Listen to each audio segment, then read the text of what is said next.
दुनिया की आबादी 8 अरब से ज्यादा हो चुकी है और अनुमान है कि 2050 तक ये आंकड़ा 9.5 अरब से भी ज्यादा हो जाएगा, जिसके चलते खाने की डिमांड भी लगातार बढ़ती रहेगी और हमें खेती के लिए ज्यादा से ज्यादा जमीन की आवश्यकता होगी। अब ये वीगन लोग दिन भर ये मत खाओ वो मत खाओ, जानवरों को बचाओ पृथ्वी को बचाओ करते रहते हैं, पर क्या इन लोगों ने कभी सोचा भी है कि अगर पूरी दुनिया ही फल सब्जियां खाने लग गई तो इतना सारा खाना आएगा कहां से? क्या चारों तरफ भुखमरी नहीं फैल जाएगी? इस वीडियो में हम कई साइंटिफिक स्टडीज का सहारा लेकर इसी प्रश्न का उत्तर खोजने की कोशिश करेंगे। खेती के लिए हमें कुछ मूलभूत संसाधनों की आवश्यकता होती है, जैसे जमीन, पानी और ऊर्जा।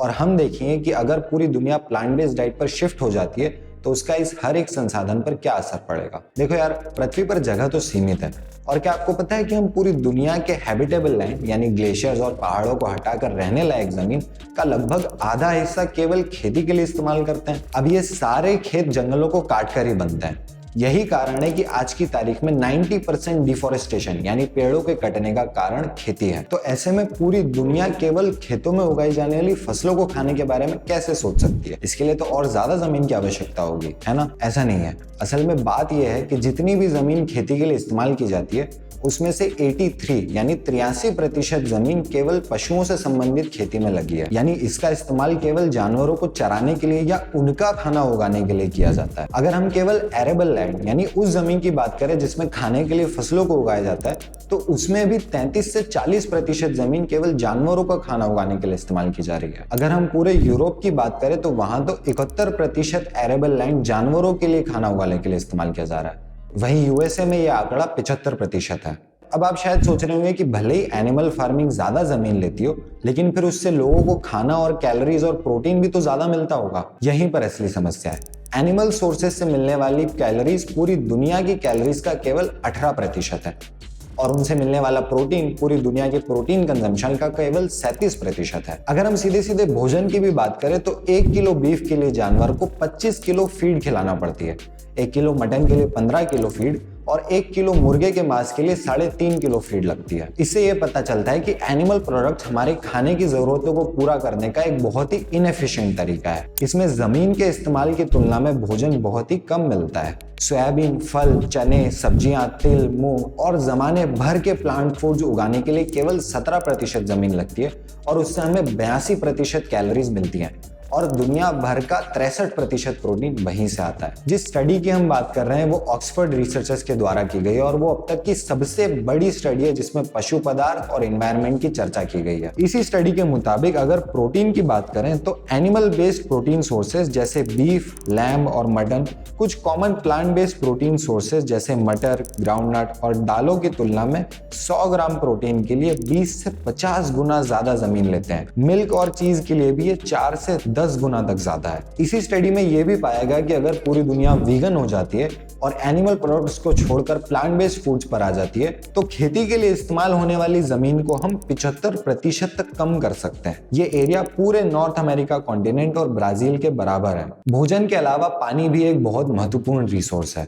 यूनाइटेड नेशंस की 2021 की रिपोर्ट बताती है कि लगभग 230 करोड़ लोग यानी हमारी जनसंख्या का 30% ऐसे देशों में रहता है जहां वाटर स्ट्रेस बहुत ज्यादा है, यानी वहां पर पानी की डिमांड उसकी सप्लाई से बहुत अधिक है।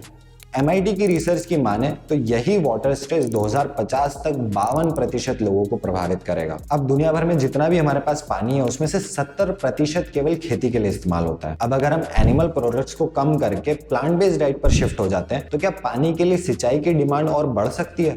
रिसर्च में पाया गया है कि कुल खेती में जितना भी पानी इस्तेमाल होता है उसका 41% केवल लाइव स्टॉक फीड यानी जानवरों का खाना उगाने के लिए इस्तेमाल किया जाता है। पर जैसा हमने थोड़ी देर पहले देखा कि दुनिया की कुल कैलोरीज में एनिमल प्रोडक्ट्स का योगदान केवल 18% है। मतलब यहां भी हमें इनएफिशिएंसी देखने को मिल जाती है। 41% पानी कोई जमीन ले रही है लेकिन वो बदले में आपको केवल 18% कैलोरीज ही दे रही है। फिर से अगर हम कुछ उदाहरणों को देखें तो ये बात साफ हो जाएगी कि एनिमल प्रोडक्ट्स में बेहिसाब पानी की बर्बादी हो रही है। 1 किलो बीफ प्रोड्यूस करने के लिए 15,000 लीटर पानी लग जाता है। वहीं 1 किलो मटन के लिए 8,700 लीटर और 1 किलो चिकन के मांस के लिए 4300 लीटर पानी की जरूरत पड़ती है। यहाँ पर नट्स को हम इग्नोर कर सकते हैं क्योंकि काजू बादाम हम किलो में नहीं खाते। इससे ये बात साफ हो जाती है कि एनिमल फूड से प्लांट फूड्स पर शिफ्ट होने पर पानी की समस्या और नहीं बढ़ेगी बल्कि काफी हद तक कम हो सकती है। यूनाइटेड किंगडम, फ्रांस और जर्मनी पर की गई एक स्टडी बताती है कि सिर्फ मांस छोड़ देने से ही इन देशों का वाटर फुटप्रिंट 55% तक कम हो सकता है। पानी की समस्या भारत के लिए और भी ज्यादा महत्वपूर्ण है क्योंकि इतने सारे लोगों के लिए फूड सिक्योरिटी बनाए रखना बहुत बड़ा मुद्दा है। अब इसको समझिए कि कई सालों पहले ही 2010 में भारत पूरी दुनिया में खेती के लिए सबसे ज्यादा फ्रेश वाटर इस्तेमाल करने वाला देश था। टाइम्स ऑफ इंडिया के एक आर्टिकल ने वर्ल्ड वाइल्ड लाइफ फंड की एक रिपोर्ट को कोट करते हुए कहा है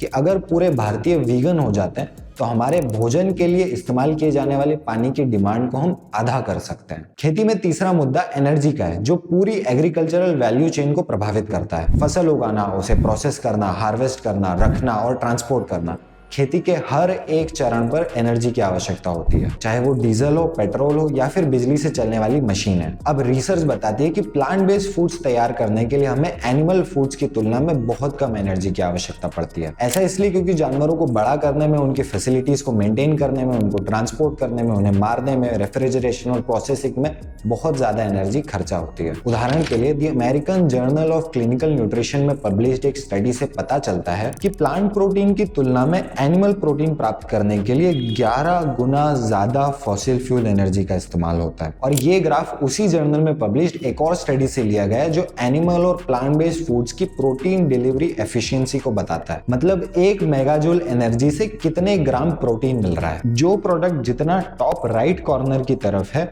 वो उतनी कम एनर्जी में उतना ज्यादा प्रोटीन देता है। इससे साफ पता चलता है कि एनिमल प्रोडक्ट्स में बहुत ज्यादा एनर्जी लगती है और उसके बदले में प्लांट फूड्स जैसे सोयाबीन और ओट्स वगैरह की तुलना में प्रोटीन कम मिलता है। तो ये सब कुछ समझने के बाद हम ये निष्कर्ष निकाल सकते हैं कि वीगन डाइट से लोग भूखे तो नहीं मरेंगे, लेकिन इसका ठीक उल्टा जरूर हो सकता है। ये आज के हमारे कुछ गंभीर मुद्दों जैसे फूड इनसिक्योरिटी और मेल न्यूट्रिशन को सॉल्व करने में हमारी मदद कर सकती है। एक के बाद एक साइंटिफिक स्टडीज यही कह रही हैं। और एक स्टडी की माने तो नॉन वेजिटेरियन डाइट 17 गुना ज्यादा जमीन, 14 गुना ज्यादा पानी और 10 गुना ज्यादा एनर्जी का इस्तेमाल करती है। फाइनली इस पर यूनिवर्सिटी ऑफ मिनेसोटा की एक रिसर्च ने पाया है कि अगर हम जानवरों के लिए खाना उगाकर उन्हें खिलाने के बजाय उस जमीन पर अपने लिए फसल उगाकर खुद खाएं तो इससे दुनिया भर में फूड सप्लाई 70% तक बढ़ सकती है, जिससे 4 अरब और लोग पेट भर के खाना खा सकते हैं। अगर आपको ये वीडियो अच्छा लगा तो प्लीज इसे ज्यादा से ज्यादा शेयर कीजिए और हमारा भोजन पर्यावरण को कैसे प्रभावित कर रहा है इसे डिटेल में समझने के लिए आप स्क्रीन पर आ रहे मेरे दूसरे वीडियोस देख सकते हैं।